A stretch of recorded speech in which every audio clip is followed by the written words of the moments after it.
Welcome to today's reading from the Krishna book. We are on the chapter Description of the Rasa dance. Another word Maharaj Parikshit used when he addressed Shukadev Goswami is Suvrata, which means to take a vow to enact pious activities. Shukadev Goswami was an educated brahmachari, and under the circumstances it was not possible for him to indulge in sex. This is strictly prohibited for brahmacharis, and what to speak of a brahmachari like Shukadev Goswami. But because the circumstances of the Rasa dance were very suspect, Maharaj Parikshit inquired for clarification from Shukadev Goswami. Shukadev Goswami immediately replied that transgressions of religious principles by the Supreme Controller testify to his great power. For example, fire can consume any abominable thing. That is the manifestation of the supremacy of fire. Similarly, the sun can absorb water from urinal or from stool, and the sun is not polluted. Rather, due to the influence of the sunshine, the polluted, contaminated place becomes disinfected and sterilized.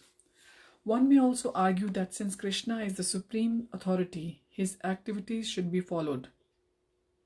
In answer to this argument, Shukadev Goswami has very clearly said that the Ishvara or Supreme Controller may sometimes violate his own instructions, but this is possible only for the controller himself, not for the followers.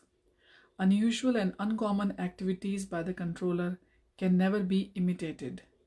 Shukadev Goswami warned that the conditioned followers who are not actually in control should never even imagine imitating the uncommon activities of the controller.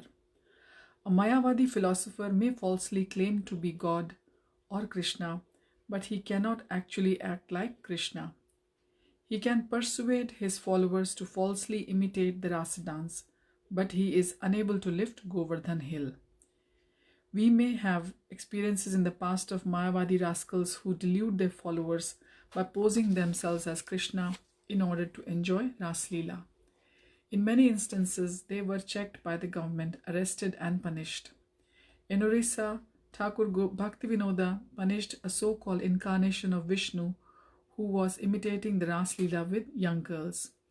There were many complaints against the so-called incarnation. At that time, Bhaktivinoda Thakur was a magistrate, and the government deputed him to deal with that rascal, and he punished him very severely. The Rasa Leela dance cannot be imitated by anyone. Shukadev Goswami warns that one should not even think of imitating it. He specifically mentions that if out of foolishness one tries to imitate Krishna's Ras dance, he will be killed, just like a person who wants to imitate Lord Shiva's drinking of an ocean of poison. Lord Shiva drank an ocean of poison and kept it within his throat. The poison made his throat turn blue, and therefore Lord Shiva is called Neelkant. But if any ordinary person tries to imitate Lord Shiva by drinking poison or smoking ganja, he is surely to be vanquished and will die within a very short time. Lord Krishna's dealings with the gopis occurred under special circumstances. Most of the gopis in their previous lives were great sages, expert in the study of the Vedas, and when Lord Krishna appeared as Lord Ramchandra, they wanted to enjoy with him. Lord Ramchandra gave him the benediction that their desires would be fulfilled when he would appear as Krishna. Therefore, the desire of the gopis to enjoy the appearance of Lord Krishna was long cherished. So they approached goddess Katyayani to have Krishna as their husband. There are many other circumstances which also testify to the supreme authority of Krishna and show that he is not bound by the rules and regulations of the material world. In special cases, he acts as he likes to favor his devotees. This is possible only for him, because he is the supreme controller. People in general should follow the instructions of Lord Krishna as given in the Bhagavad Gita and should not even imagine imitating Lord Krishna in the Rasa dance. Krishna's lifting of Govardhan hill and his killing of great demons like Putana are all obviously extraordinary activities. Similarly, the Rasa dance is also an uncommon activity and cannot be imitated by an ordinary man. An ordinary person engaged in his occupational duty like Arjun should execute his duty for the satisfaction of Krishna. That is within his power. Arjun was a fighter and Krishna wanted him to fight for his satisfaction. Arjuna agreed, although at first he was not willing to fight. Duties are required for ordinary persons. They should not jump up and try to imitate Krishna and indulge in Rasa Leela, and thus bring about their ruin. One should know that certainty that Krishna had no personal interest in whatever he did for the benediction of the gopis. As stated in the Bhagavad Gita, Namam Karmani Limpanti, Krishna never enjoys or suffers the results of his activities. Therefore, it is not possible for him to act irreligiously. He is transcendental to all religious duties and principles. He is untouched by the modes of material nature. He is the supreme controller of all living entities, whether in human society, in demigod society, in the heavenly planets, or in the lower forms of life. And he is also the supreme controller of material nature. Therefore, he has nothing to do with religious or irreligious principles. Shukadeva Goswami further concludes that the great sages and devotees who are washed clean of all conditioned life can move freely even within the contamination of material nature by keeping Krishna, the Supreme Personality of Godhead, within their hearts. In this way, they also do not become subject to the laws of pleasure and pain in the modes of material nature. How then it is possible for Krishna, who appears by his own internal potency, to be subjected to the laws of karma? In the Bhagavad Gita, the Lord clearly says that whenever he appears, he does so by his internal potency. He is not forced to accept a body by the laws of karma, like an ordinary living entity. Every other living entity is forced to accept a certain type of body by his previous actions. But when Krishna appears, he always appears in a body that is not forced upon him by the action of his past deeds. His body is a vehicle for his transcendental pleasure pastimes, which are enacted by his internal potency. He has no obligation to the laws of karma. The Mayavadi monist must accept a certain type of body, being forced by the laws of nature. Therefore, his claim to being one with the Krishna or God is only theoretical. Such persons who claim to be equal with Krishna and indulge in Rasa Leela create a dangerous situation for the people in general. Krishna, the Supreme Personality of Godhead, was already present as the super soul within the bodies of the gopis and their husbands. He is the guide of all living entities, as is confirmed in the Katha Upanishad, Nityo Nityanam Chetanas Chetanam. The super soul directs the individual soul to act, and the super soul is the actor and witness of all actions. It is confirmed in the Bhagavad Gita that Krishna is present in everyone's heart, and from him come all knowledge, remembrance, and forgetfulness. He is the original person to be known by Vedic knowledge. He is the author of Vedanta philosophy, and he knows the Vedanta philosophy perfectly well. The so-called Vedantists and Mayavadis cannot understand Krishna as he is.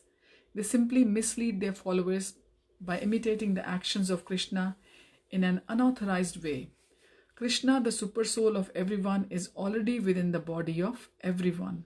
Therefore, if he sees someone or embraces someone, there is no question of impropriety.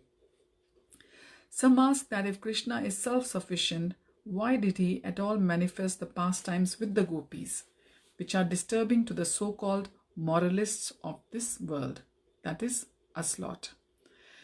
The answer is that such activities show special mercy to the fallen, conditioned souls. The gopis are expansions of his internal energy, but because Krishna wanted to exhibit the Rasa Leela, they appeared as ordinary human beings. In the material world, pleasure is ultimately manifested in the sex attraction between man and woman. The man simply lives to be attracted by women, and the woman lives simply to be attracted by men. That is the basic principle of material life. As soon as these attractions are combined, people become more and more implicated in material existence. In order to show them special favor, Krishna exhibited this Rasa Leela dance. It is just to captivate the conditioned soul. Since they are very much attracted by sex, they can enjoy the same life with Krishna and thus become liberated from the material condition. In the second canto of Srimad Bhagavatam, Maharaj Parikshit also explains that the pastimes and activities of Lord Krishna are medicine to the conditioned souls. If they simply hear about Krishna, they become relieved of the material disease. They are addicted to the material enjoyment and are accustomed to reading sexual literature. But by hearing these transcendental pastimes of Krishna with the gopis, they will be relieved of material contamination. How they should hear from whom is also explained by Shukadev Goswami. The difficulty is that the whole world is full of Mayavadis who actually think that they are equal to God themselves.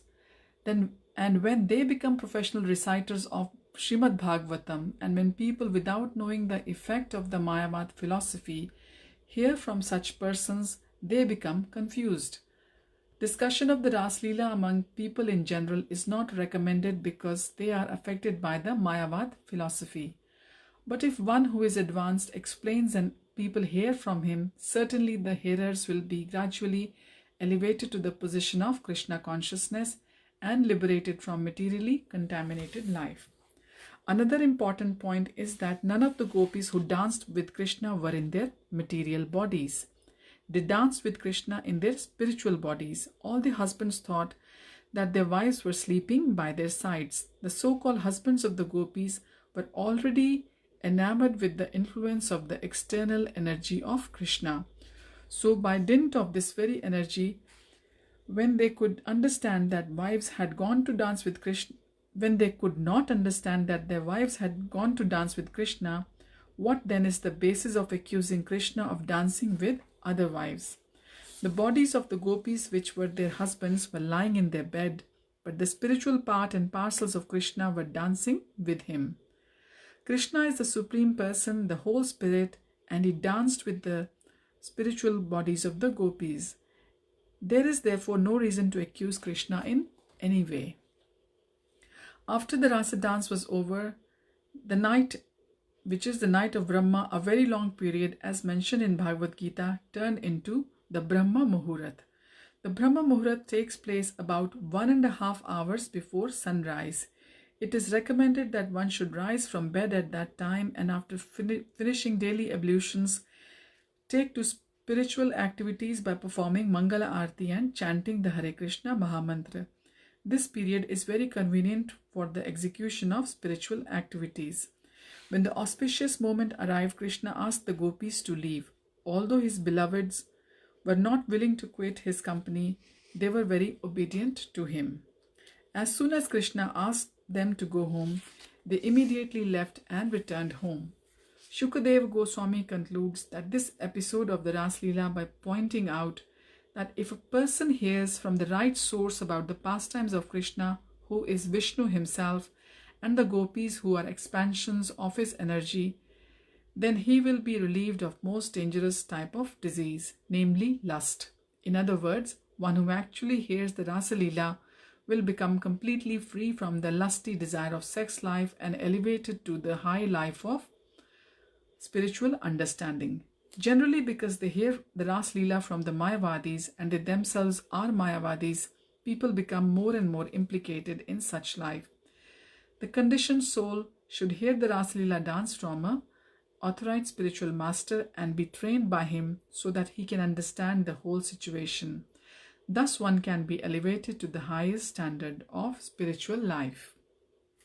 Otherwise one will be implicated. Material lust is kind of heart disease, and to cure the material heart disease of the conditioned soul, it is recommended that one should hear, but not from the impersonalists or the Mayavadi rascals. If one hear from the right sources with right understanding, then this situation will be different. Shukadeva Goswami has used the word Shraddha Vita for one who is trained in spiritual life. Shraddha or faith is the beginning. One who has developed the faith in Krishna as the Supreme Personality of Godhead, the Supreme Spirit Soul, can both describe and hear the Ras Leela. Shukadeva also uses the word Anushrunuyat. One must hear from the disciplic succession. Anu means following, and Anu also means always. So one must always follow the disciplic succession and not hear from any stray professional reciter. Anushrunayat means that one must hear from an authorized person who is in the disciplic succession and is always engaged in Krishna consciousness.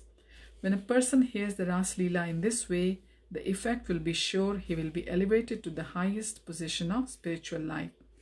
Shukadeva Goswami used two specific words, Bhaktim and Param. Bhaktim Param means execution of devotional service above the neophyte or the beginner stage. Those who are simply attracted to the temple worship but do not know the philosophy of bhakti are in the neophyte stage. That sort of bhakti is not perfectional stage. The perfectional stage of bhakti or devotional service is completely free from material contamination. The most dangerous aspect of contamination is lust. Bhaktim Param devotional service is so potent that the more one advances in this line, the more he loses his attraction for material life. One who is actually deriving benefit from hearing the Rasa Leela dance surely achieves the transcendental position. He surely loses all traces of lust in his heart. Srila Vishwanath Chakravarti Thakur points out that according to the Bhagavad Gita, Brahma's day and Brahma's night are periods of solar years expanding 4.3 million multiplied by 1000. According to Vishwanath Chakravarti Thakur, the Rasa dance was performed during the long period of Brahma's night. But the gopis could not understand that. In order to fulfill their desire, Krishna extended the night to cover such a great period of time. One may ask how this was possible. And Vishwanath Chakravarti Thakur reminds us that Krishna, although bound by a small rope, could show his mother the whole universe within his mouth. How was this possible? The answer is that he can do anything for the pleasure of his devotees. Similarly, because the gopis wanted to enjoy Krishna, they were given the opportunity to associate with him for a long period. This was done according to his promise. When Krishna stole the garments of the gopis while they were taking a bath at Chiraghat on the Yamuna, he promised to fulfill their desire in some future night. In one night, therefore, they enjoyed the company of Krishna as their beloved husband. But remember, as mentioned earlier, it was in their spiritual bodies. But that night was not an ordinary night. It was a night of Brahma and lasted millions and millions of years. Everything is possible for Krishna, for he is the supreme controller. Thus ends the Bhaktivedanta purport of the 33rd chapter of Krishna, description of the Rasa dance.